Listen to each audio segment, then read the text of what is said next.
So you've been flying for a living since 1991. So that's almost 35 years, which is amazing. Mm-hmm. For the rest of us, we're about the same age. It seems like commercial air travel in the United States has declined at a shocking rate. Mm-hmm. It's just much worse. A lot of things have gotten better. We have the internet and iPhones. Mm-hmm.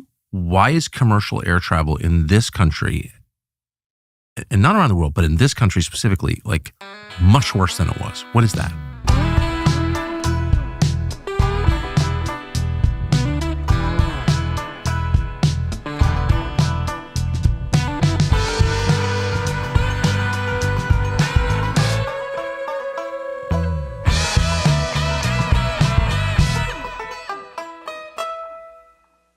Well, I think legitimately there's been a corporate change in this country.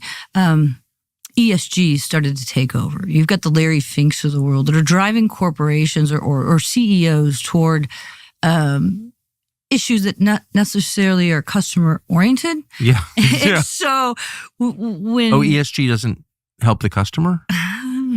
Well, not the internal customer anyway. Yeah. So as we go through this process, this slow creep, those need to set an investment score. People with differing ideas of customer service and what's important are able to drive forward their message. So we get away from customer service. Airlines run on three things, right? They run on fuel, planes, and people. When we start taking the people out of the mix, right? Because it's all about buying more airplanes. It's about driving that score so we can drive the share prices so that we can then get the lower financing rate to get airplanes. We go away from that time when a Gordon Bethune or a Herb Kelleher said, you take care of your internal people, they'll take care of your customer. So everything's bottom line now, Tucker. And yet ESG is not really, strictly speaking, bottom line. It pleases Larry Fink, who's probably done more than any person to really hurt this country, but sure. Sidebar. But it, for your average customer, you're like, well, you get the feeling that incompetent people are in air traffic control, incompetent people are in the cockpit. I don't know if that's true or not, but it shakes people's faith, scares the crap out of people, and then planes start crashing, and you're like, that's why. That seems like against the core interest of the business. I would agree, but because people at the corporate level want to drive the interest rates down to be able to grow, because it's all about expanding. Who is the biggest, right? And so they have to follow some of those mandates. Yes. And so then we start looking at a particular CEO who said in 21, 50% of my incoming pilots will be women or people of color. First of all, that number is impossible. They don't exist. But when you take merit out of it and you start hiring people based on an attribute that has nothing to do with flying airplanes or controlling them, you start moving down a path of incompetence, and it breeds itself all the way down throughout every department in the airline. Nicely put. I should note the obvious, which is that you are a woman, and you started flying, you said, commercially in 1991, the year I left college. So, there can't have been too many female pilots flying commercially in 1991. Well, the original 21 female airline pilots broke the glass ceiling. I didn't break it, but I kind of crawled through because of them. And, on we go. But in all of my career, I've always been one of the guys. I'm an airman. I'm proud to be an airman. You can't call me an air person. I've earned it because I've done exactly what everyone else has done. And so when a passenger comes on and they look in the cockpit now today, they look a little sideways that there's a woman up here. Definitely. And especially if I might be sitting next to a Hispanic or an African-American, they're wondering how we got our jobs. Yes, that is absolutely right. DEI hurts those that weren't a product of it as well. And that's unfair to me and to my coworkers. So have you noticed this internally? You said a CEO of an airline announced 4 years ago that we're going to hire 50% female or non-white pilots, but do you feel that as a pilot? Do you notice the standards changing? I don't know that I noticed the standard changing, but I know what's expected of me has changed. Quarterly, we have a computer-based training, and it was kind of insidious the way they crept it in here. First, it's a little, don't discriminate against people. The next thing is a little more. And At my airline last year, I was asked in the DEI training to certify that Tom says, who is now Kathy, that he's a woman. Therefore, he's always been a woman. Now, wait a minute. I'm a faithful person. He's a dude in a dress. Yes. And I am not going to agree that I will believe that he's always been a woman. So I said no. Several people said no. We had to apply for religious accommodations. And then we were asked to do what we always do, which is just treat people with dignity and respect. I've done that forever. You know, I don't care who you love, right? But I will always treat you with dignity and respect. But only because of the pushback. Now, this year's training, they've dialed it back. But they're trying to creep the things in that don't matter, Tucker. What matters is how to fly an approach. Do you know the regulations? Are you safe, right? This other stuff is distracting. And it's distracting at the FAA as well. So how has anyone explained why it's relevant, the color of a pilot? No, I have no idea.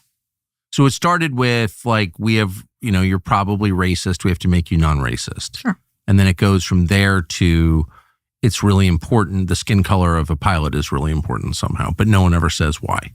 No, or whether they wear a dress or pants. Right. In my case. So, in the U.S., 96.4% of all pilots are male.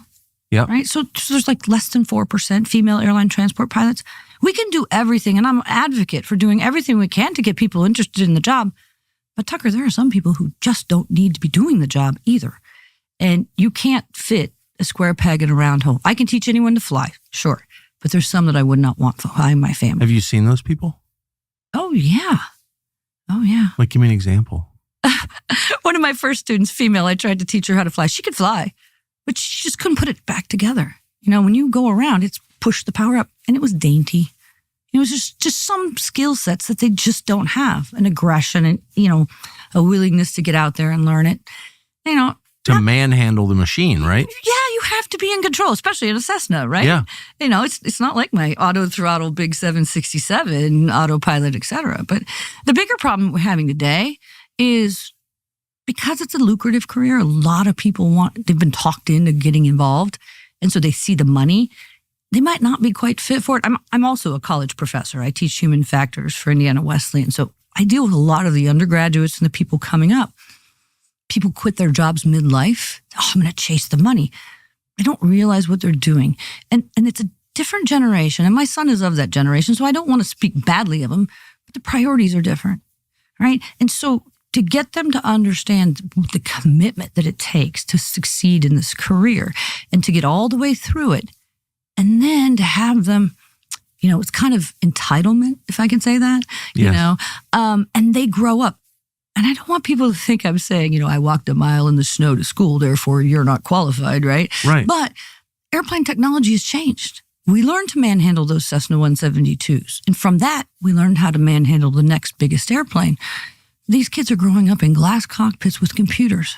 They're learning to fly with their fingers. When they get to the airlines, it's not an aviator that's coming there, it's an operator. And so when they take off, put the autopilot on. Fly the autopilot with auto throttles to landing. Ask Al Haynes in Sioux City, Iowa, how to fly an airplane without an autopilot. He saved a lot of lives. That skill is not there. And it takes time to build that skill. We could even take those young 1,500 hours, and we're doing it. But it takes a long time to mentor. So we've got pilots now that are coming in at minimum skills, having learned on glass cockpits, and in a year, upgrading to captain. I had 12 years of watching the good and the bad of the airline world, and I took the good from them, and I left the bad behind. And I think I'm a pretty decent captain now. But those kids are jumping so fast. And then they're running the unions because they're young and they're eager. And so us old people are saying, hey, you know what? We're at a critical moment where we don't have qualified pilots. We'd like to keep them a little longer. We'd be willing to work an extra couple years, but they vote and they say, no, get out of my seat, old man or old woman. Excuse me. They don't want to raise the pilot age. So the Airline Pilots Association is complicit in the problem. It feels like everything is fine until there's a problem. So you read about even now, you read about planes stalling something happens and the plane just falls out of the sky. And I've read a number of times of trained pilots who, apply the throttle and point upwards as it's stalling, which I don't think is the right. I think it's the opposite of what you're supposed to do. But they panic under pressure. So that seems like a huge problem if you're not screening carefully for temperament, ability to think clearly under duress, and you're not allowing people to accumulate relevant experience before turning over the cockpit to them, no? I would agree. Like describe, if you don't mind, since you've flown for so long, a scenario where something goes wrong unexpectedly and you have to think independently from the autopilot. Well, the most dangerous part of your flight, most people don't know it, is takeoff in a jet. Yeah. Right? Why? Why is it most dangerous? As we get to the end of the runway at critical speed, V1, we call it, V1, liftoff, the airplane is at full power and you have an engine failure. Now you have asymmetrical thrust. And so it's very critical to lower the nose, do the proper steps. And a lot of times there's critical terrain. So we have a path we have to fly. And a lot of things are happening very quickly. And so doing it by the book, it's what we train for over and over and over again. Losing an engine on takeoff. It is the most critical point of your entire flight. And so that's what we train for. That's what they pay me for. They don't pay me for the simple stuff, the landings and cruise at altitude and all that. They pay me for that V1 cut. And really? V1 cut? Yes. Right at the speed, we call it V1, velocity 1. So at that critical speed is when we V1, rotate the airplane off the runway, engine failure, asymmetrical thrust, kicks in a whole bunch of rudder to a 7.6. It takes a lot. You just stand on it, get it straight, and fly it up to roughly 800 feet, lower the nose, work the checklist. And it's a two-man job. That's a critical reason we can't go to single pilot. How is it a two-man job? Because somebody's got to read the checklist and somebody's got to fly the airplane. I can't fly that airplane looking down at that checklist. That does happen, right? Mm-hmm.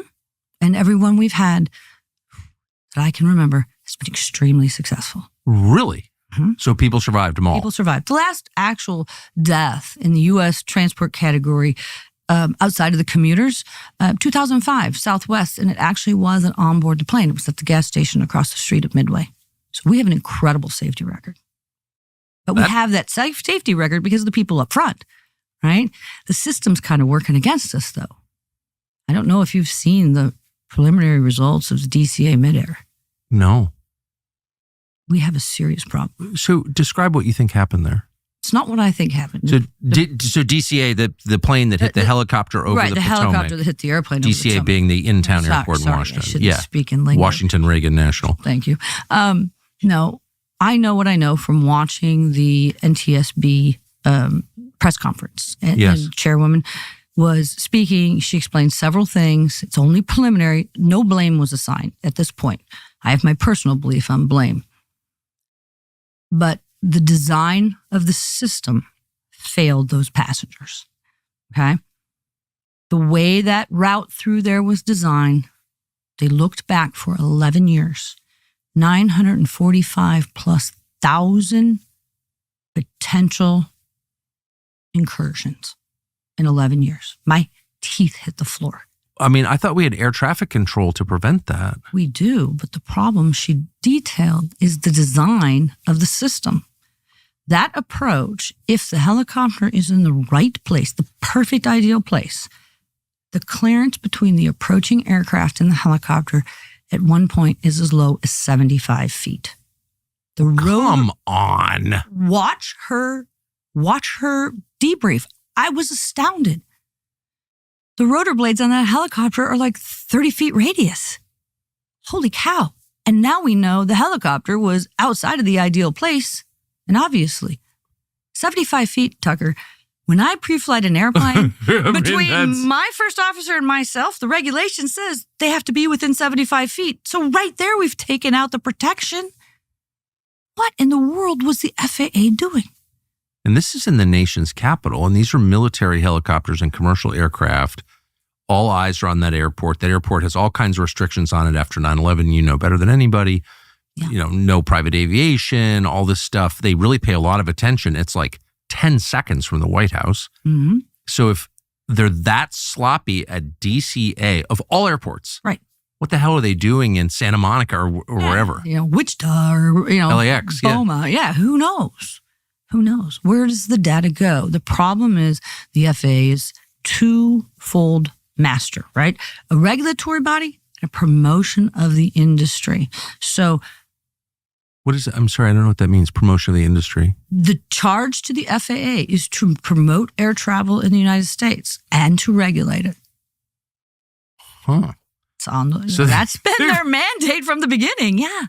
Really? Yes. So they're the policeman and the PR agent? I guess, because how did Boeing get the right to self-certify the MAX, right? What does it mean, self-certify the MAX? So an inspector didn't have to go look at the 737 MAX. Boeing had the right to certify itself. Really? That's been pulled back.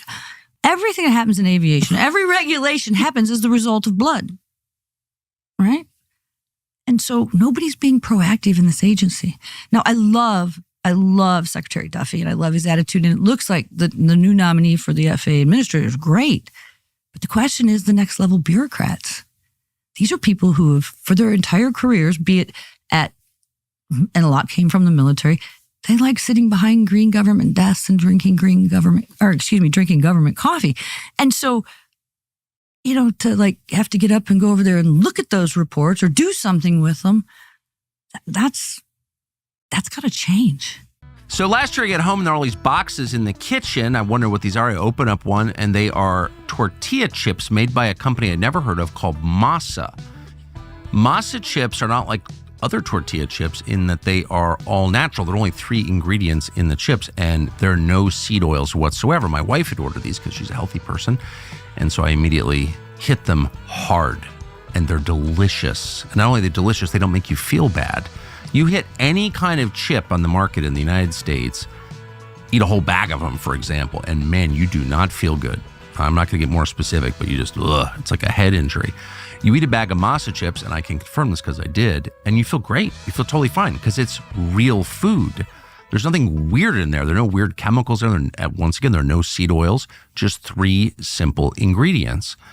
And so I thought, well, this is a pretty amazing company making a snack food that's not going to kill you and you don't have to feel bad about it. It's like basically what your grandparents ate. So we reached out to Masa and said, hey, if you ever do advertising, we'd love to advertise them because we love the chips. And they said, sure. And so that's what we're doing right now.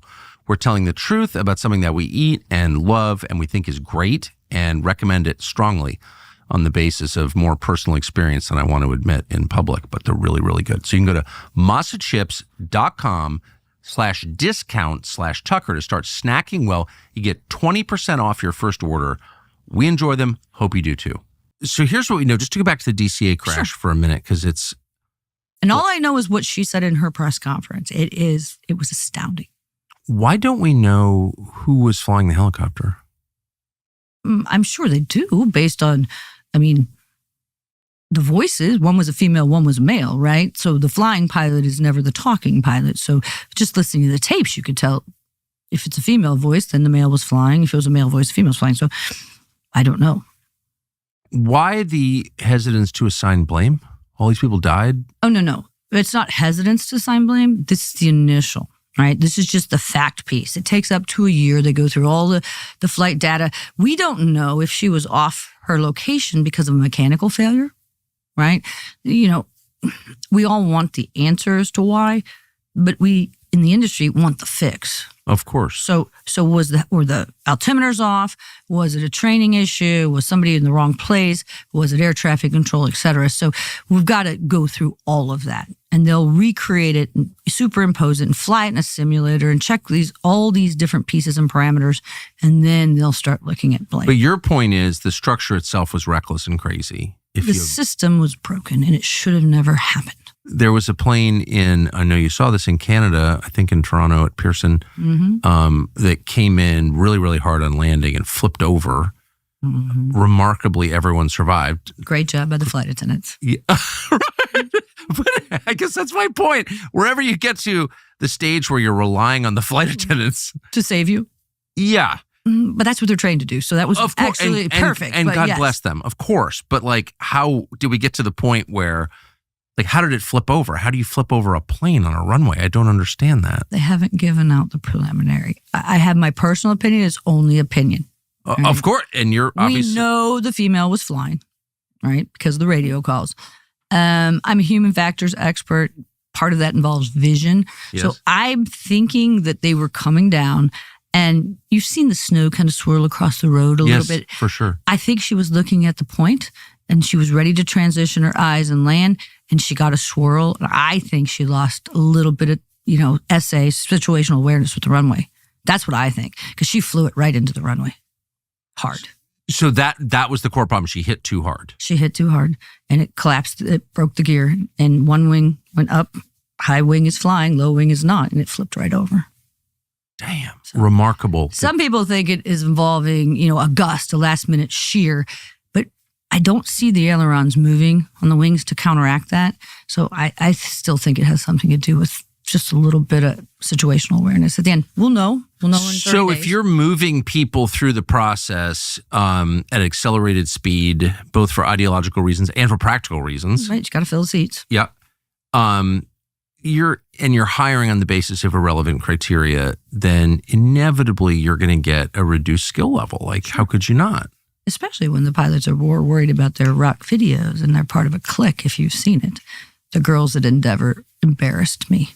Who I missed. You didn't see the video? No, but I could tell I'll be appalled. Yeah, by it. there was some promo video done by a bunch of young ladies, and they were talking about all-female crew. And I think it was a recruiting video, but it was embarrassing to those of us who worked hard. What airline was this? That was the airline, Endeavor, I think it was. Endeavor. The one that flipped in Toronto. Oh, seriously? Yeah, it was all over. And they put out damn. a TikTok. But it was before that. Girl Power TikTok. Yeah, kind Girl of thing? Power TikTok came out. And of course, it broke the internet after the accident. And so I want to fly with professional adults, not children. And that was kind of embarrassing. Have you personally ever flown with someone who you thought wasn't quite up to the job? Yeah. Oh, wow. Oh, yeah. How can you tell? You can tell if their head's in the game. I had one young man who had a broken heart, and we solved that problem. I had him replaced on the next trip. He was a little distracted. Some guys kind of all over the place with a stick. It's interesting to watch your military single seat guys transition to transport category because they want to do this, but they settle down. Most recently, and the most scary one I've had, I was flying. And I was flying a visual approach into Houston, and we're at 1,500 feet, and runways in sight, we're all set. And he'd watched me fly for a little bit, and he says, "Can I ask a question?" Of course, it's a sterile cockpit. You're not supposed to, but I go, "Yeah." He goes, "What are you looking at when you fly a visual approach?" I was astounded.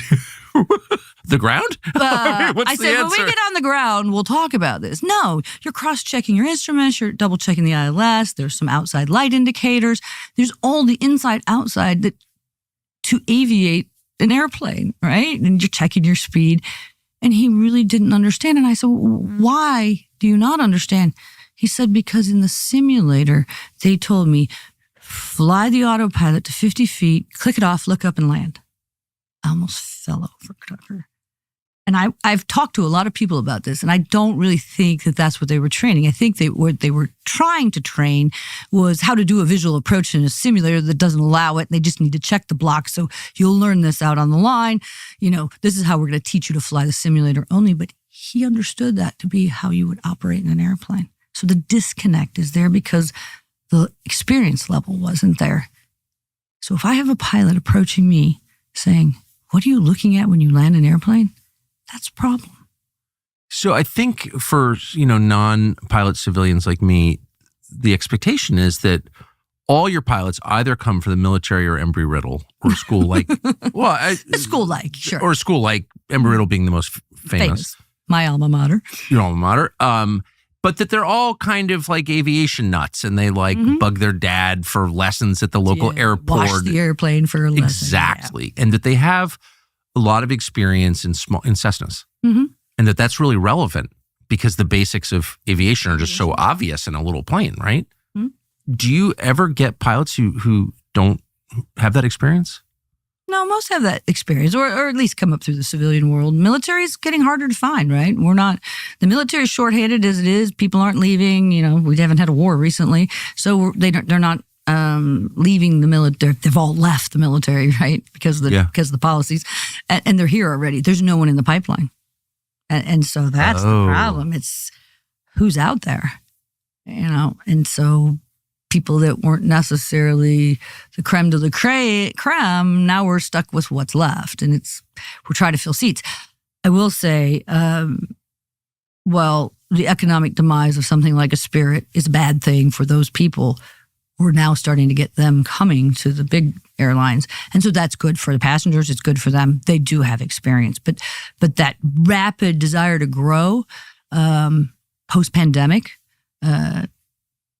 My airline went from 10,000 pilots to, as of last week, 18,000 in 2.5, 3 years. Damn. That changes. Where'd those new pilots come from? Everywhere. The internet? Mostly Microsoft Flight Simulator? No. Mostly the regionals. We'd already drained the military, so they're coming up as fast as they can.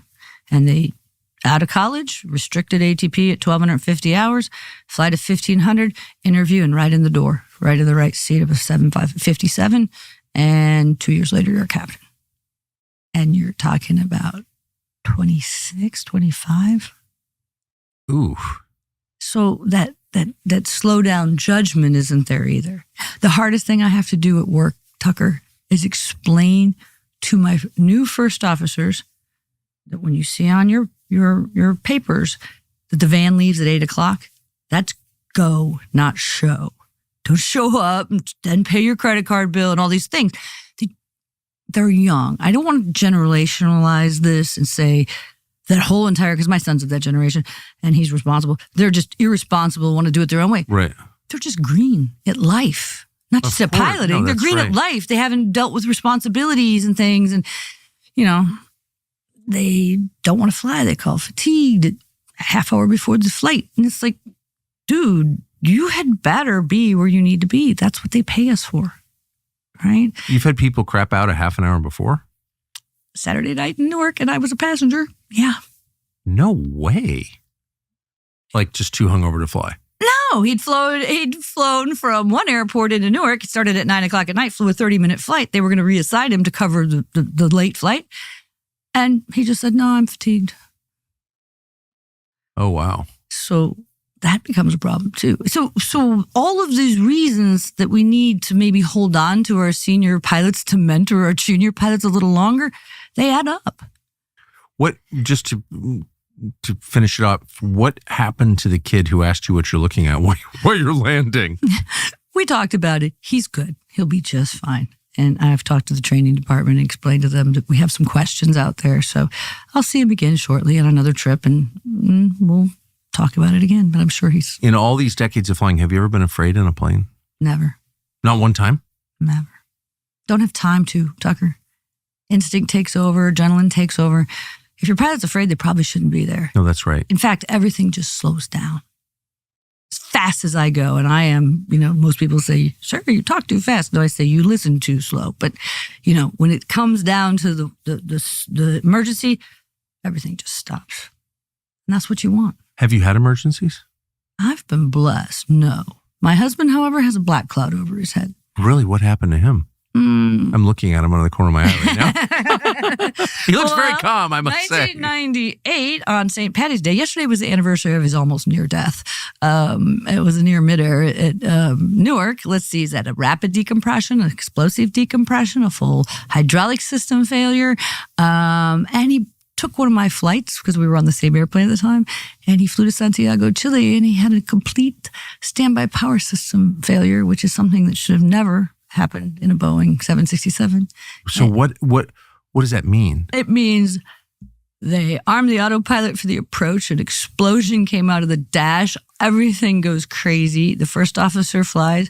They have no auto brakes. They have no speed brakes. They have no number one radio. Everything is gone. And he landed the airplane and stuck his big cowboy boots on those brakes and slid the airplane a little sideways, blew 6 trucks, I think, melted the wheels to the runway or to the taxiway, and they shot him with water for 2 hours. And he called me up and he goes, "You owe me." And I went, "Don't wake me up for another hour. Bye." I had no idea what had happened. He was on the news. It was crazy. But what was the cause of it? Did anyone figure it out? Some sort of an electrical short out in the system. So, but do you ever worry about fire while you're flying? That's my biggest fear. Me too. Fire is the one thing you don't want to deal with. But does that ever happen? I haven't seen it in a while. What was it, Air Transat? Or was it Swiss Air? Up in the North Atlantic, going in, they diverted into Gander, one of them, and they didn't quite make it. So because of fire. Fire. We take lithium batteries very seriously, right? Because we have containment bags if your laptop lithium starts to go, because that's kind of an uncontrollable fire. We want to get that out. So, again, everything that happens in blood, and we change the rules. So, what are the rules now on lithium batteries? Boy, I'm not familiar. It comes with the dangerous goods report, but, you can have whatever you have on the plane. But if you check something with a lithium battery and you don't disclose it, it's a big deal. Because, all of that, as long as we know about it, they package them properly, like a wheelchair or something like that. But they just want you to disclose it. So, is there any way for them to know if you don't disclose it? I don't know. Damn. I don't know. I don't think there's a sensor. So that's your number one fear? Fire is it. But, I also worry about the mental health of the person flying next to me. There have been a lot of pilot suicides. Well, I mean, relatively speaking, Turkish Air. Yes. Maybe Malaysian Air. Yeah. You had German Wings. That was the big one. And that was in 2016. And the pilot, captain left the flight deck and the first officer punched a hole in the Alps and took everybody with him. And that's a bad thing. But the worst thing now, or the fear of mine, is as we're moving through this whole, Kathy says she's a woman, but she's really not. It's the FAA certification process. And I still question how those people with the new executive orders that says, birth gender, it has to be on your medical certificate. It has to be on your pilot's license. I don't know if that's been done yet, but I question how these people got certified to begin with. So we go back and we do a little history. 2012, some lobbying. They lightened the requirements for the psychological testing if you're transgender from massive amounts of reports down to 1 or 2. Seriously? Yeah, down in lobbying. Do you know who lobbied for that? There is a particular female pilot, transgender pilot, who was able to get some folks in Congress.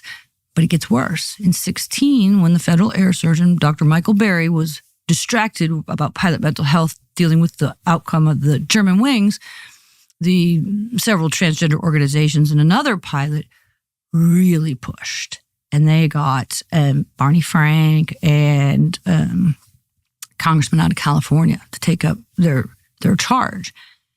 And the way they did it was pretty brilliant. The Diagnostics and Statistics Manual of the American Psychiatric Association, the DSM, had changed from revision 4 to 5 the definition from gender dysphoric disorder to gender dysphoria. Now, they did it for a reason. They wanted to take the stigma off for the poor transgender people, right?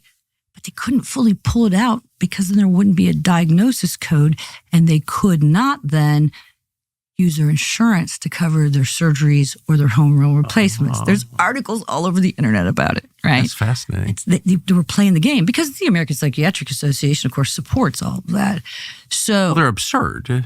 I mean, and I mean this with the full pejorative connotations. They're crazy, actually. The psychiatrists are nuts. Yeah, exactly. The inmates are running the asylum. Yeah. So they did this move on. And Barry was kind of looking one way, or maybe he was in on it, but this was under the Obama administration. So we're just starting to see this push, right? And so the FAA changed the rules. And they said, well, you've got to have a little bit of testing. But if you're 5 years transitioned or 5 years on hormones, you can just go back to your regular aviation medical examiner and just get your 6-month check. No special issuance required. Wait a second. At the time that was going on, there were studies out there that showed exactly what you indicated. In fact, the statistics from the National Transgender something, with their own statistics, they had surveyed over 27,000 of their members. And I believe it was 39% said they had suffered serious mental health issues in the month prior to the survey. 40% said they had attempted suicide in their lifetime, and 7% in the month prior to the survey. That data was available. 7%? 7%. I shouldn't laugh. It's tragic, but 7% tried to kill themselves in the last month? In the last month. Of 27,000 people, do the math. I mean, somewhere in there's got to be an airline pilot applicant, right? So why did the federal air surgeon not look at some of the data that was available? You don't want suicidal people flying commercial airplanes. Suicidal people flying airplanes. But even more importantly, studies have been done since then that are even worse. Now we look at the medical side of it and hormone replacement therapy. Yes. Right? Do you know what the number one thing the FAA Aeromedical Department is pilot incapacitation, right? That's heart attacks, that's deep vein thrombosis, it's strokes. Everything that we go through as pilots, aside from our ability to hear and see, is to ensure that we will not become incapacitated in our seat, right? I'm not going to fall over because I have diabetes or something like that. So I think it was 2020 and it was updated in 23. They conducted a study of males transitioning to females on hormone replacement therapy. Now, they're not just pilots, just in general. 80 to 90% increase for DVT, heart attack, and stroke. FAA is a risk-averse agency. Seriously? Seriously. So there were physical threats, not just like a person becomes suicidal, but that's one. That's the big one. That scares me the most. But I agree. If the FAA is a risk-averse... But cardiovascular effects. Yeah. I didn't know that. If you're a risk-averse agency and you won't even consider a drug I might be taking because it might possibly indicate that I might have a heart attack. Yes. Why are you allowing these people who have an 80 to 90% increased chance for that to be in an airplane? Because they're taking hormone replacement therapy. Well, it's so wrong to do that to the public. But there's no research arm that I fund at FAA because they're enjoying their coffee and their green desk. Nobody's reading peer-reviewed studies. Nobody's looking at this going, we might want to walk that back. I didn't. And that's scary. So what drugs are you not allowed to take as a commercial airline pilot? There's a bunch of them, right? Yeah, but you know what? They don't publish the list. So you don't even know. Only your aviation medical examiner knows. But you could, but I know from knowing there's pilots. Many that you can't take. Many. So, you probably think about your health, you think about the drugs that you take because I don't take anything. I use holistic stuff for colds and things. Good for you. I'm with you 100%. But you could take radical doses of male hormones, and that would be cool. Well, you have to disclose it. Yeah. On your medical, but it appears after 5 years of taking radical doses, they don't make you, you disclose it, but they don't really care. If you can go 5, that was the key of the 2016 change. If you can go 5 years, welcome to the club. It's so you have to report it, and you have to have exams for that. But even then, all of that was just about their mental health. Nobody is considering what these hormones do long term. But it's even more criminal. That's just a transgender issue. FAA Aeromedical, when it comes to the COVID vax, the FDA approved Comirnaty at 6 o'clock at night on December 18th. The next morning, same federal air surgeon approves it for worldwide use in airline pilots. Who is the federal air surgeon? At that time, it was Dr. Michael Berry. He retired a week later and went to work for a pilot insurance company. But the criminal actions happening... That sounds like a crime. Isn't he supposed to assess its effects on the millions of Americans who fly? Well, at least take a look at, maybe do a longitudinal study on the transgender issue, but when it comes to the COVID situation, the effects of altitude, pressurization, and we work in a very dry humidity, this is an EUA product. It's never had an EUA product ever certified for use in pilots. And he'd written many articles on the drug certification process. Can I just ask, because I'm interested, what are the effects on your health as a pilot of spending 35 years in a cockpit?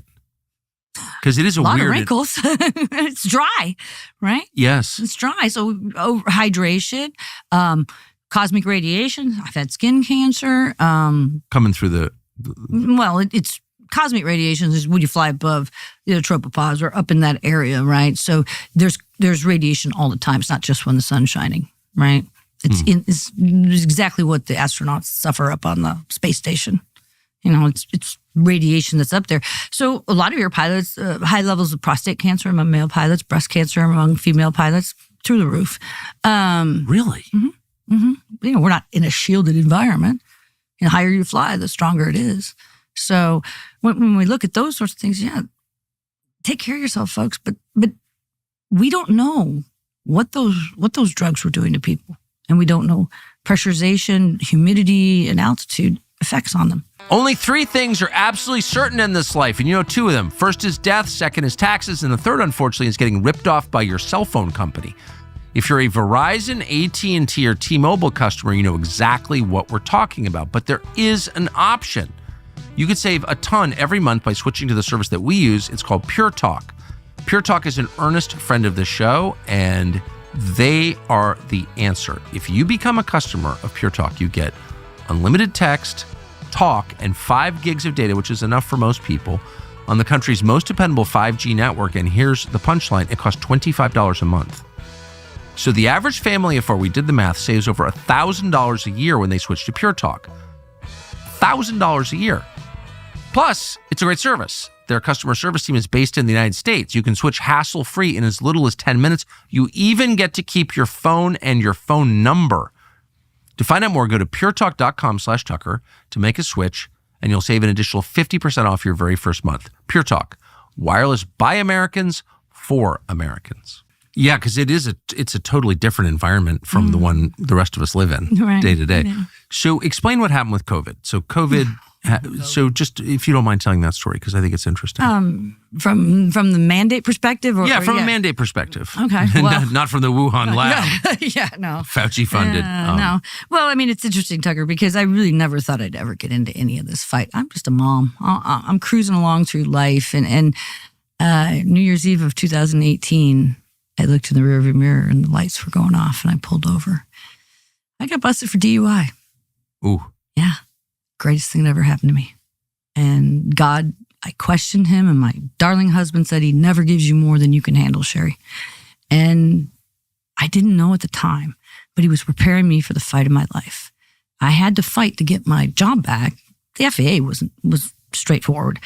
Because of my former union work, I believe, maybe it was a little more difficult than normal at my airline. But I succeeded, and I got all my back pay and everything I needed. But it taught me how to navigate against a corporate conglomerate. So I'm back to work, and on August 6th, the CEO of my airline announces that there will be a vaccine mandate or you'll be fired in a month. And I'm sorry. 2021, August 6th. Craziest day of my life. Called my best friend. She's also a captain, and she's known around the airline as kind of the mom type, and she's had a vaccine-injured family member. So Laura Cox and myself, along with the wife of one of the pilots, who's an attorney, Danielle, the 3 of us got our heads together and we said, how are we going to get through this? Because I'm not going to violate my faith and take a product that derived from aborted fetal tissue cells, et cetera, et cetera. And that was I think that's just a conspiracy theory. That's not true. Shall I throw the glass of water now? No.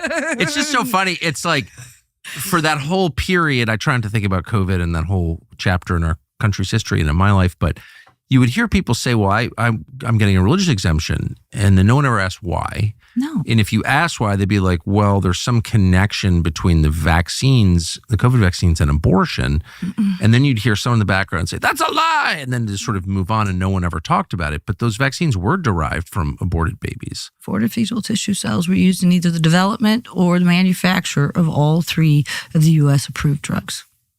So I think I haven't checked because I'm trying to read Wikipedia because it's just CIA-controlled lies, which it is. But I bet you to this day they deny that. But that's just a fact. It's a fact. I mean, it's a fact. Ask the Secretary of Health and Human Services; he'll tell you the facts. Yeah. So that was a no-go for you, right? That was a no-go for me. It was a no-go for my husband. It was also a no-go for Laura and about 8,000. Well, at the beginning, there was probably 20,000 people at United. It was a no-go. And so as it progressed, 8,000, the pressure got put on us. They sent postcards to our house so that in our case, we're married, didn't matter, but they would send a postcard to your house and that would say, you only have 22 days left to get the vaccine or be terminated. Well, the wife won't open your mail, but she'll read your postcard, right? So she reads it. She goes, honey, we're going to lose everything? People would acquiesce. They told people that you would lose your 401k if you didn't leave the company or get the shot. I mean, the mid-level managers, that are... You said you lose your 401k? Yeah. I have a recording of a pilot being told that. Mm-hmm.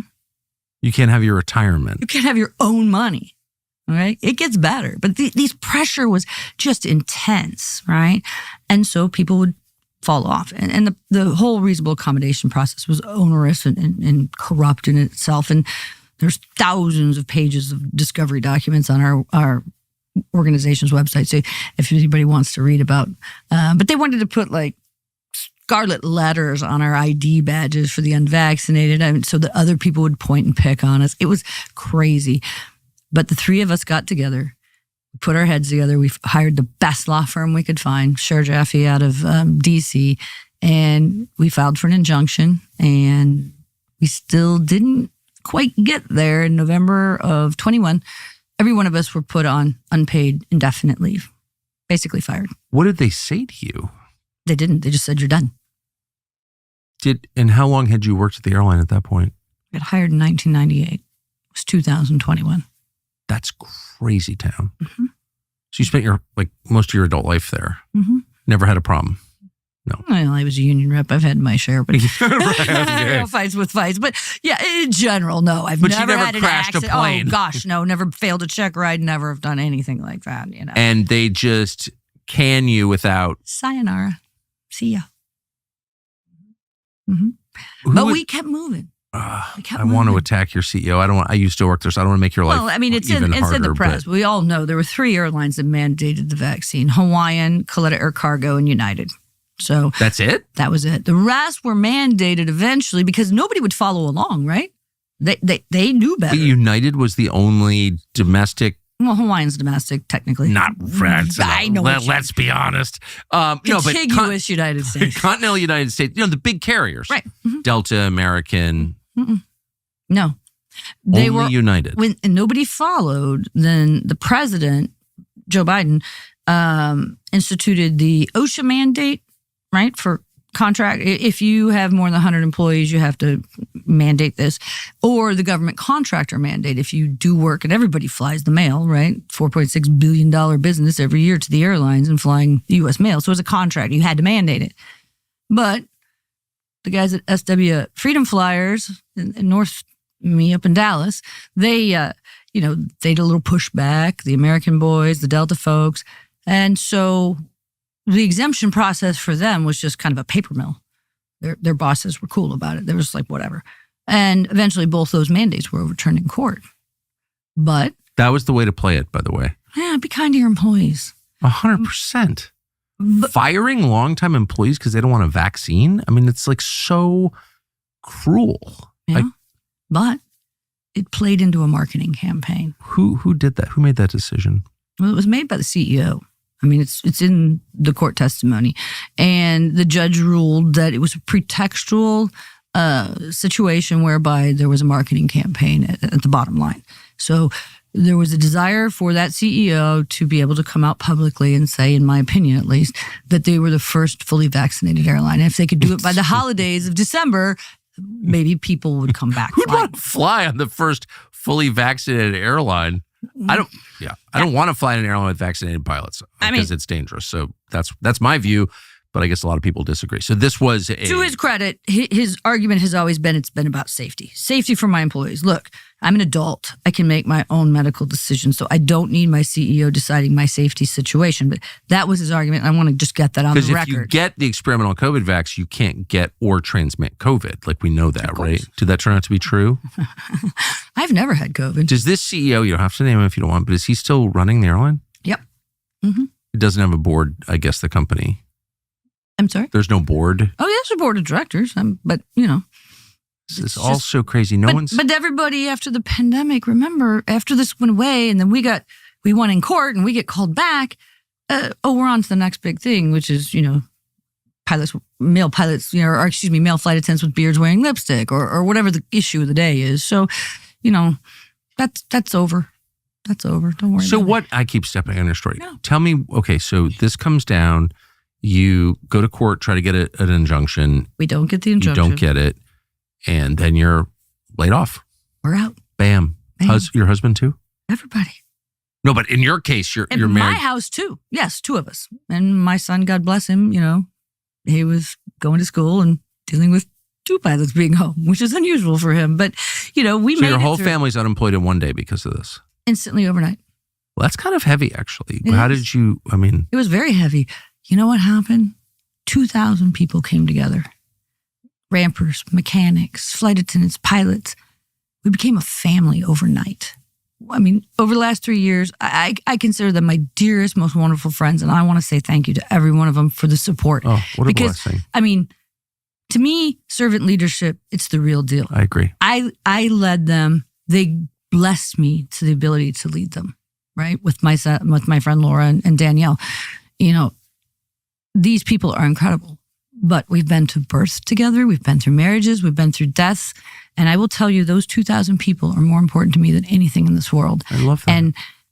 And they're there for each other. We had battle buddies. Somebody was feeling bad, you'd call a friend. We kept chat groups. And most of the time, they're pretty prayerful. We've debated books of the Bible. We are just like this. It's amazing. So it was 2,000 people 2,000. in the end got fired. Mm-hmm. Yep.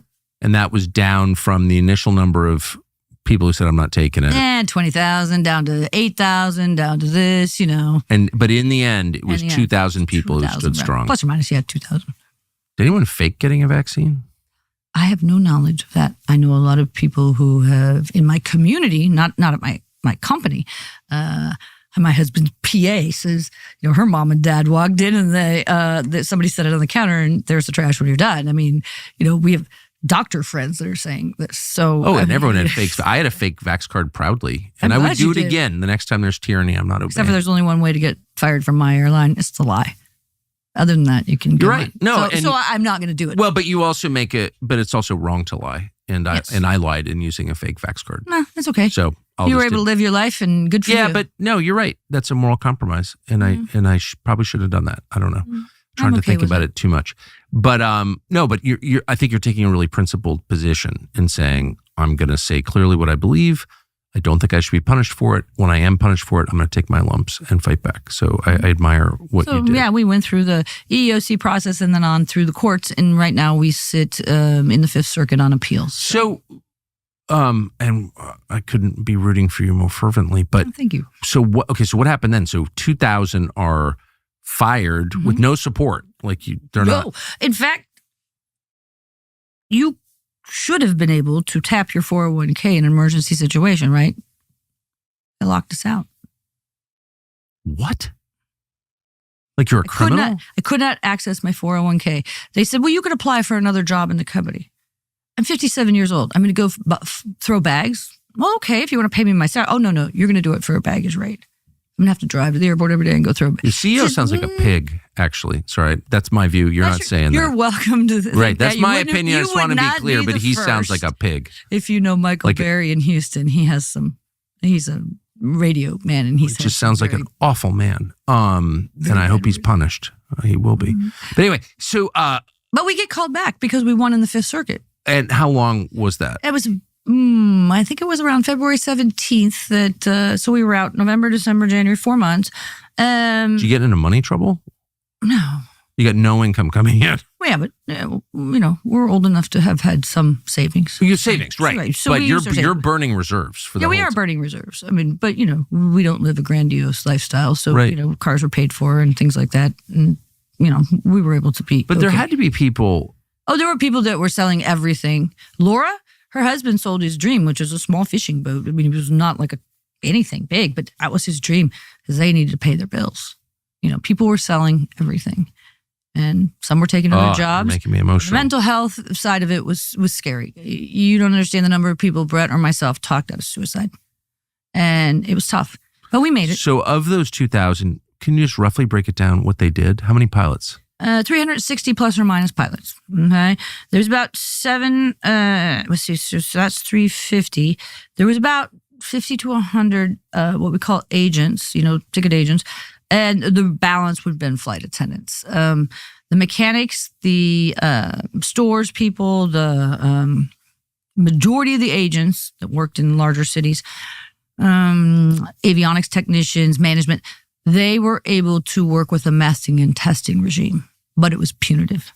It wasn't masking. It was N95 respirators from the moment you pulled on property to the moment you left. You ate outside, didn't matter if it was snowing, raining, cold.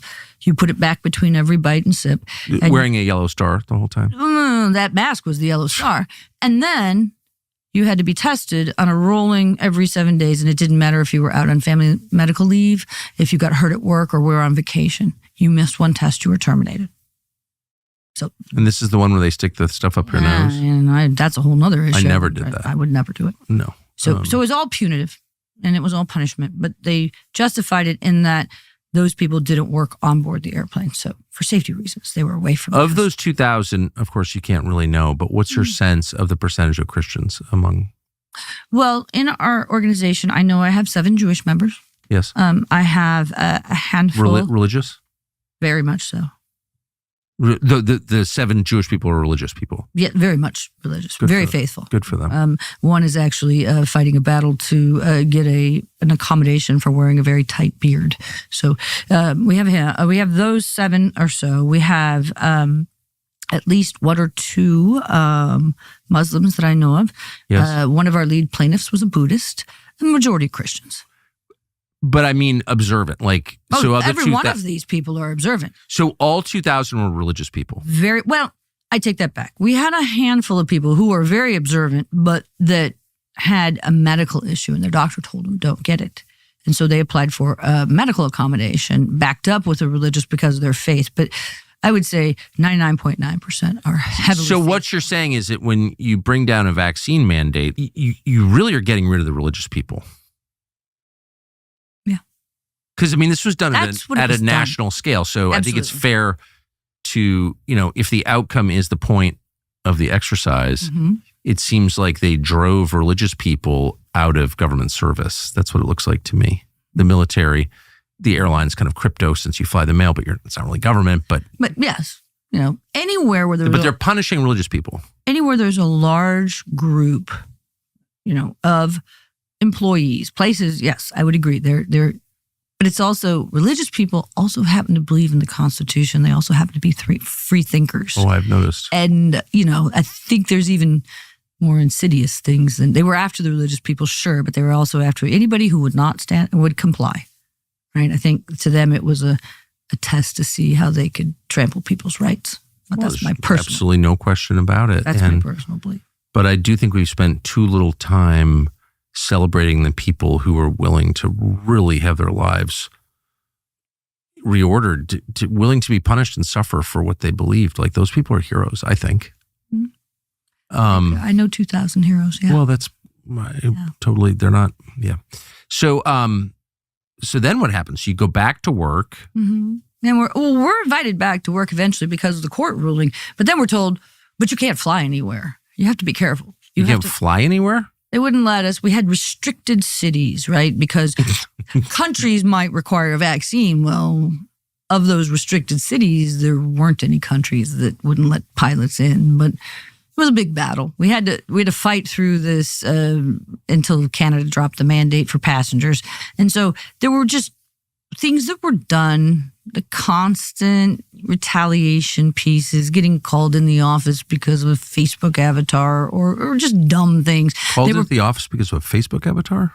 Mm-hmm. What does that mean? So Laura and I had changed our Facebook, symbol to the Star of David. It said unvaxxed on it, right? Because we felt like we were being abused. I didn't want to make any light of previous situations, but, it was out there. And some pilot who disagreed with us anonymously reported us to the corporation, and we had to go to the office and do the carpet dance and explain why that wasn't discrimination. But why would it be discrimination? Because we offended the Jewish people because we co-opted their star. So first thing I did is call my 7 Jewish members and say, does this offend you? They're like, no, we stand with you. Okay, fine. But it wouldn't, I mean, it's not mocking Jews, isn't it? Standing in solidarity with anyone who's been singled out and oppressed? Exactly. So it was like about as positive an identification as you could have. Mm-hmm. But it was one more reason. 5 times in 1 year, I had to go sit in there and explain myself. It just goes on. I got one coming up. What is it? What'd you do wrong this time? This time 2 years ago, I was trying to be kind to a very famous elderly person. We were going to do an engine run, and I couldn't leave them on the jetway with the engines running and doors open. And so we got the person up to the top, and unfortunately, then she wrote a nasty letter, so I have to go do the carpet dance and explain why you can't sit unattended on a jetway with the door open and the engine running and a mechanic with an arm in an engine. So we'll get through it. It's just constant. One of the greatest changes of the past 6 months is you can finally say loud and proud without the threat of going to jail for it that you're for babies, you're for the unborn. And that's great news for Preborn, our partner, which operates a clinic network across the United States. Preborn is the single greatest threat to the abortion industry. It's rescued over 67,000 babies last year alone. These abortions still claim thousands of lives every year. It's one of the great tragedies unspoken most of the time. It's not a right, it is a tragedy. So the goal is to rescue all of these babies. They need your help to do that. Assisting and providing ultrasounds is a great place to start. More knowledge, more information for expecting mothers. It really makes a huge difference. Once a mother realizes that the lump in her belly is a baby, as a child, she becomes twice as likely to choose life, to let that child live. One ultrasound costs only $28, meaning that 5 are just $140. So $5,000 is good for enough devices to cover Preborn's entire network for a full day. It really, really helps. We hope you'll join this cause. Dial pound 250, say the keyword baby. That's pound 250, the word baby, or you can visit preborn.com/Tucker to make a secure donation. Preborn.com/Tucker. How did the other pilots who, like Obedient Sheep, took the needle, how did they treat you?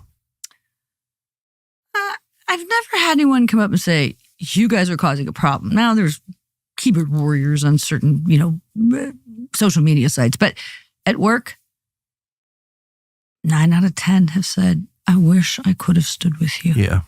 I'm sick. My friend is sick or something. I will never do it again. Ever, ever, ever. And I'm sorry I didn't stand with you. Those poor people. I know a million vaccinated people. I've never heard anybody say, I'm glad I got the vax, not a single one. No. And I feel so sad for a lot of them I love. So I feel so sad for them. I'm sorry to make fun of them. I shouldn't. They were the victims too. They're victims too. Some are just stronger than others. But the COVID vax has turned out to be so dangerous. It killed so many people. It's a fact. I mean, it's in the VAERS program. These are not conspiracy theories. It's like, that's a fact that it does make you wonder, like, what would you want? I don't want to fly in a plane with vaccinated pilots because I think it's too dangerous. But are there numbers on this? Oh, yeah. So tell me what they are. So I had a lot of free time there while I was off of work.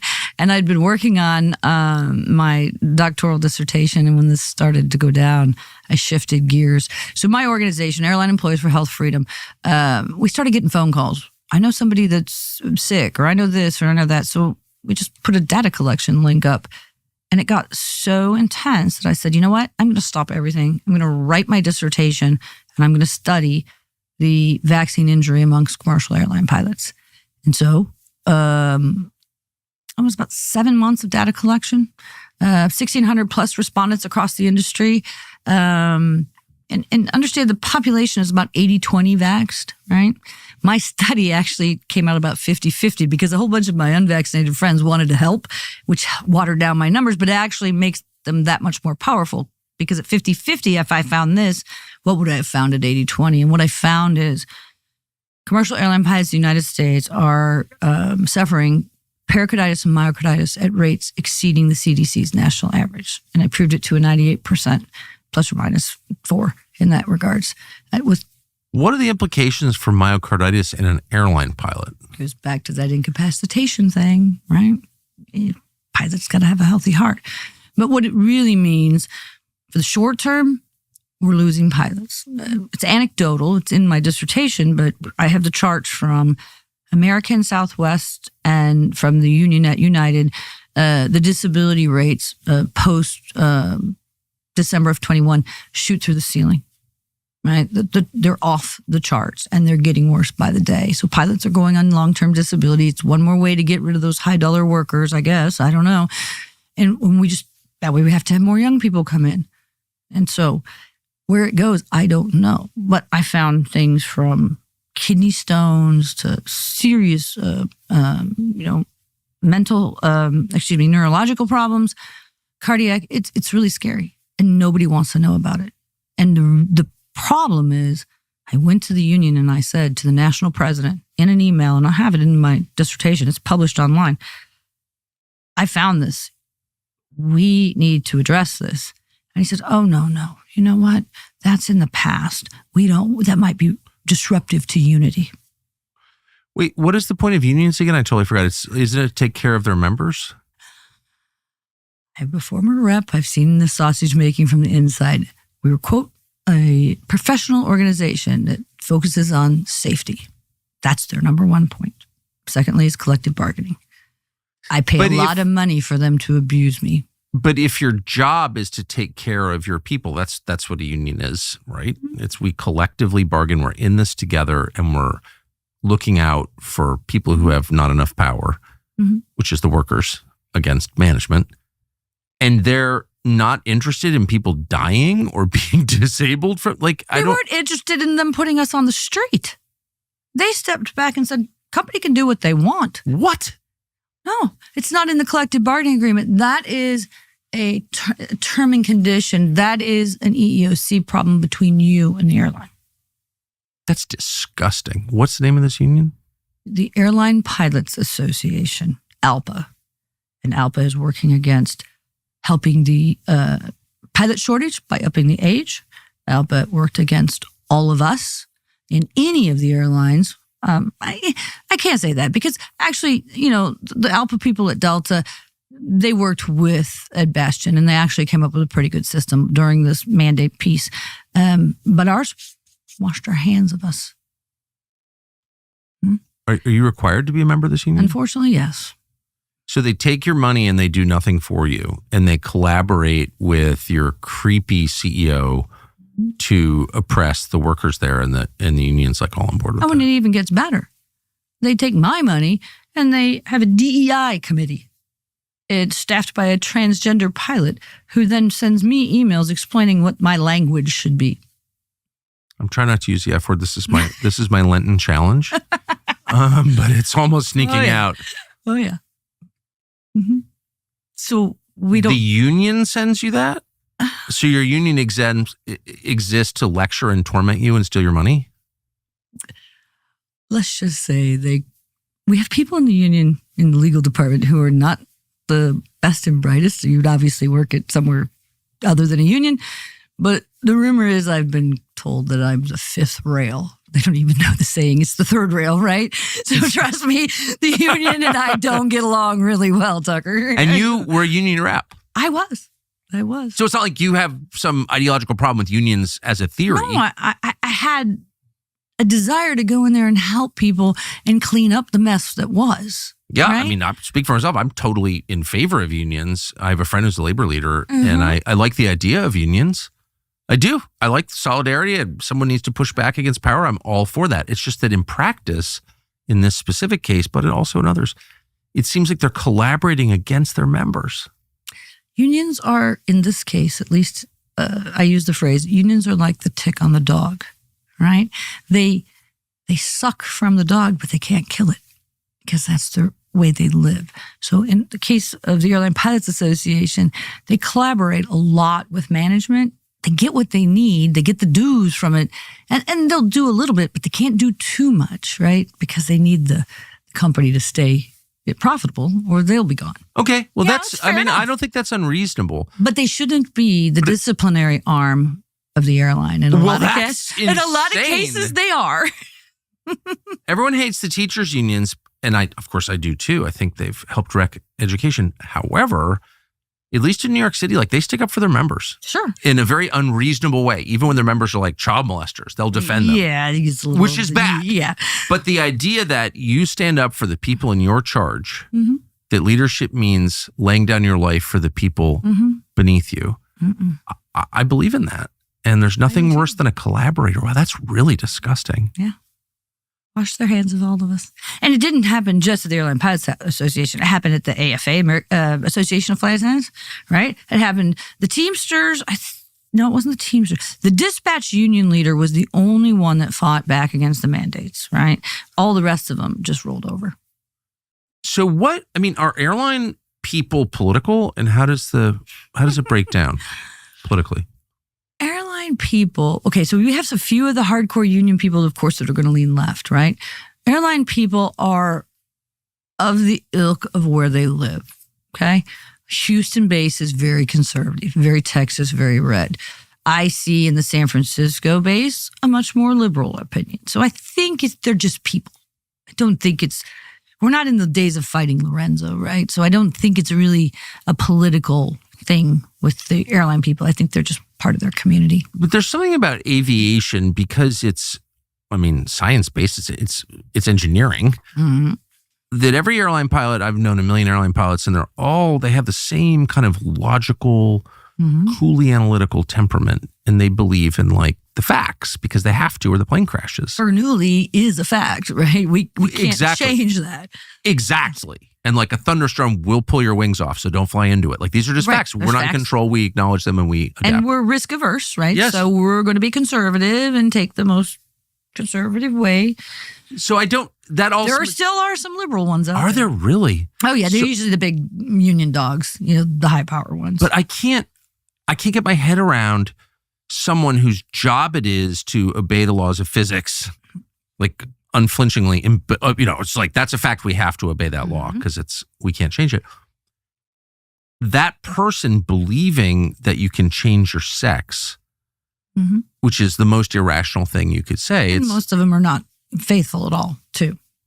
To what? As well. I mean, they're not faithful as well. They're not religious people either. Oh, of course not. Well, of course, right. Of course, the whole idea is to give a finger to God and proclaim yourself master of the universe. Right. I can change my sex. Okay. Can you control the weather now too, like John Kerry? But no, it's not even that, which I do have a problem with, to be clear. That's irrational. That's what freaks me out. That's irrational. So if you believe in something that irrational, I don't want you flying my airplane. No, I don't want you flying next to me in that airplane because I have to get up on a 10-hour flight and go take a break or go on the bathroom. How are you going to behave when I'm not here? We got pilots that are asking those questions right now. They're saying, I'm not comfortable leaving the flight deck. Oh, come on. When we're flying with somebody of that nature. Can you go to the company and say, no. I'm on a 10-hour flight so you're a veteran, obviously a veteran pilot. You've got to be have some of the most hours of. I'm in the top 10%. Yeah, probably right. Okay. At my airline, so that means traditionally you're flying the longer, better, more fun routes to the prettier capitals. Like that's what I have noticed. So, but you're flying on long flights. So you have to get up at some point. Well, I'm required legally to go take a break. I have to go to bed for over 8 hours. You have to take a nap. We rotate. We have 3 pilots and we rotate 3. Yeah. So. But can't you call the company and say, hey, I'm not comfortable leaving my co-pilot unattended? Like that seems like a big thing. for me, it's anecdotal because I haven't flown with one yet. Back, except for when I was on the 737 years ago, and there was a captain, who, by the way, was a terrible pilot. A transgender captain. No, it's a terrible pilot. It's more focused on other things. What kind of things? I wouldn't be funny, but making sure his voice sounded right, or there was a lot of distraction. He was just known as not a very great pilot, and so I did a lot of the flying. But that was years ago when I was really young, former airline, before the merger. So, so I haven't. In my world, there hasn't really been any in the 767, but a lot of dear friends in the more junior airplanes, 737 and Airbus, was just like, I'm not comfortable. They don't fly the long haul, so they can usually get to where they're going. They can hold it. Yeah, thank you. But they don't want to leave. We're not sure. It's like, what could happen? They've read the same studies as I have. Damn. And it's not just here. It's across the industry. Right? Meaning in Europe as well? No, I'm meaning in domestic airlines. Oh. It's not just my carrier. It's pilots from a lot of different carriers. Concern. That's like, and what would happen if you called up airline HQ and said, this is just too nuts? I think it's a threat to safety. What would they say to you? Come into the office. Let's have another carpet dance. For real? Oh, yeah. Now, so the thing is, you have to observe a safety concern and you must report it as a whistleblower. Then it might get changed. But I haven't actually officially observed it, but I can understand where we're going. I mean, it might not be as dramatic as somebody not wanting to fly with somebody, but one very real piece is you can be called in the office and get in trouble for, say, misgendering somebody or using the wrong pronoun. Actually? So, yes. Unfortunately, I work in a safety-sensitive world. I have a common safety language, right? If we're in the middle of a massive emergency at altitude and I pick up that and I call the back and I say, hey, guys, prepare the cabin. Oh, wait a minute. Was I supposed to remember was it a guy or a girl or what? It's just a word I use. In the heat of battle, I don't want to have an Abbott and Costello who's on first discussion with the person at the other end of the phone. No, I'm a he. No, she's at door 1. No, he's at door 3. We have something to do and deal with. And I don't want to have to stop and think in my job before I react the way I've been trained. Oh, did I say the wrong thing? Am I going to, if we survive this, have to go answer for it? And that's a very real piece. That is one that pilots worry about probably more than actually flying with a transgender. So I think big picture, it's very obvious that safety standards have fallen dramatically. Maybe not literally, they're not rewriting the safety manual, but safety is We're distracted. That's what I would say. Yeah, it's not the top concern. Clearly, it's not the top concern. Clearly. So, I mean, how long before, hundreds of people die? I hope never again in my lifetime. Yes. Because the people at the front of the airplane, me and my partner, we're going to do what we know how to do. And it doesn't matter to me if I get called in because I misgendered somebody. There are still good people out there. But we're getting to that critical mass point where we need a little time. We need a pause. We need this new incoming FAA administrator whom I've read a lot about. I really like him. He looks like a very faithful person and he's going to fit in the administration and be confirmed rather quickly. We need to get the pilot age up. The standards do not need to be lowered for the incoming. And then we're going to need to take some time and mentor. And I think we can get there. But the clock is ticking. So the Trump administration, I think, is on the right track to fix 4 years of complete dismantling of the U.S. aviation industry. I pray they can get there. But I think they've got the right people in place. You said you've never been nervous flying. Have you ever been nervous as a passenger? Yeah, I'm sure I have. I'm more nervous when I stand on like the edge of a tall building or I'm scared of heights, Tucker. Absolutely. I'm scared. Are you actually? I refuse to go to the Grand Canyon. I won't do it. What's your cruising altitude in 767 long haul flight? Depends. 28 to 38, somewhere in there. We climb as we burn fuel. We get lighter, so we climb. Right. But 36, 37, 38. What is that? Almost 7 miles high in the air. And passengers, think about it. You're sitting in a chair doing 8 to 9 tenths the speed of sound. That's a pretty awesome thought. That's incredible. Isn't it? Where we are. Yeah. No, I think the whole thing is absolutely wonderful. What do you think of the new planes? Well, I fly the old planes. I'm a Boeing girl. My husband flies the 787 and he likes it. I mean, technology is wonderful. It just goes further, faster, and higher. So we'll see. I'm more worried about the coming technology with regards to single pilot or autonomous flight. I don't know about you. I'm not getting in an airplane without a pilot. Autonomous flight? Mm-hmm. It's coming. You're making me feel uninformed. So there are It's Like, coming. this will solve the union problem. Yeah, Just yeah, get rid of there the you go. people. Get rid of the people. There you go. So there are planes planned with no pilot? Well, we have them now. I mean, Well, I guess they're called drones. right, they're called drones. I mean, they in Houston, we have pilots that are in the Garden Reserve. They get in their car in the morning, they drive down to Ellington, they walk into a trailer, they're flying a drone over in Afghanistan, bombing the bad guys, and they drive home. I mean, it happens all the time.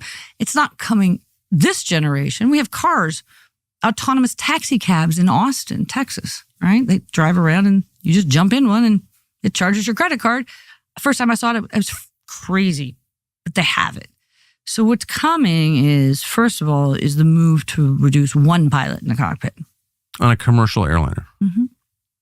So the way it'll work, most likely, they've said, Aviation and Space magazine had this about 4 or 5 years ago.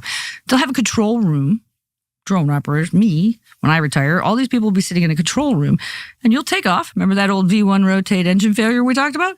You'll just push the Boeing button. And I'll come on, I'll say, hey, Captain, I've got the airplane. You get the checklist. So a room of 8 people can work the whole thing. Wouldn't it be easier to just put someone in the cockpit? Wouldn't it be? You know the old joke, we have a dog in the cockpit, right? You know why the dog is there? To keep the pilot from touching anything. Bite him if it comes.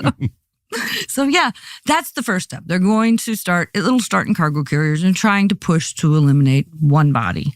And then For cost reasons. Because you can only control the price of the airplanes, the price of the people, or the price of fuel, right? Fuel's pretty set. Airplanes, you can get the better financing if you play the game, but we cost money. That's just absolutely crazy. Oh, I will pay a premium to fly in an airline with 2 pilots. Well, but it gets better. The next generation or two, it might go there. But at the same time, the drone world, and I think they call it VTOL, vertical takeoff and landing, whereby you, Tucker Carlson, can have your own VTOL and you can fly yourself to the airport and then you can get on the big airplane.